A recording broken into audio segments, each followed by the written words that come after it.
मजदूर के जूते। एक बार एक शिक्षक संपन्न परिवार से संबंध रखने वाले एक युवा शिष्य के साथ कहीं टहलने निकले। उन्होंने देखा कि रास्ते में पुराने हो चुके एक जोड़ी जूते उतरे पड़े हैं, जो संभवतः पास की खेत में काम कर रहे गरीब मजदूर के थे, जो अब अपना काम खत्म कर घर वापस जाने की तैयारी कर रहा था।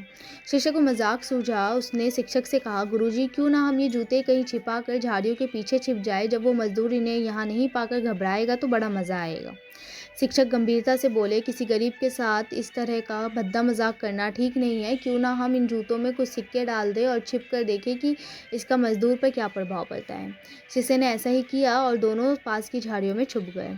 मजदूर जल्द ही अपना काम खत्म कर जूतों की जगह पर आ गए। उसने जैसे ही एक पैर जूते में डाले, उसे किसी कठोर चीज का आभास हुआ।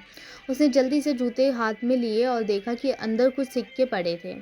उसे बड़ा आश्चर्य हुआ और वो सिक्के हाथ में लेकर बड़े गौर से उन्हें पलट पलट कर देखने लगा। फिर उसने इधर उधर देखने लगा। फिर दूर दूर तक कोई नजर नहीं आया तो उसने सिक्के अपनी जेब में डाल लिए।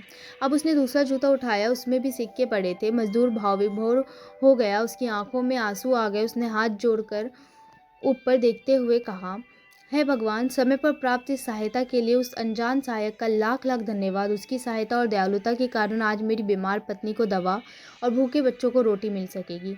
मजदूर की बातें सुन शिष्य की आंखें भर आई। शिक्षक ने शिष्य से कहा, क्या तुम्हारी मजाक वाली बात की अपेक्षा जूते में सिक्का डालने से तुम्हें कम खुशी मिली? शिष्य बोला, आपने आज मुझे जो पाठ पढ़ाया है उसे मैं जीवन भर नहीं भूलूंगा। आज मैं उन शब्दों का मतलब समझ गया हूँ जिन्हें मैं पहले कभी नहीं समझ पाया था, कि लेने की अपेक्षा देना कहीं अधिक आनंदीय है।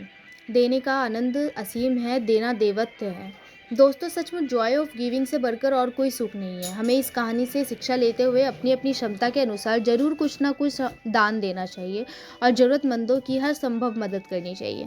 दोस्तों, अगर ये स्टोरी आपको हमारी अच्छी लगी हो तो हमारे चैनल को सब्सक्राइब, वीडियो को लाइक, कमेंट, शेयर जरूर करें। Thank you.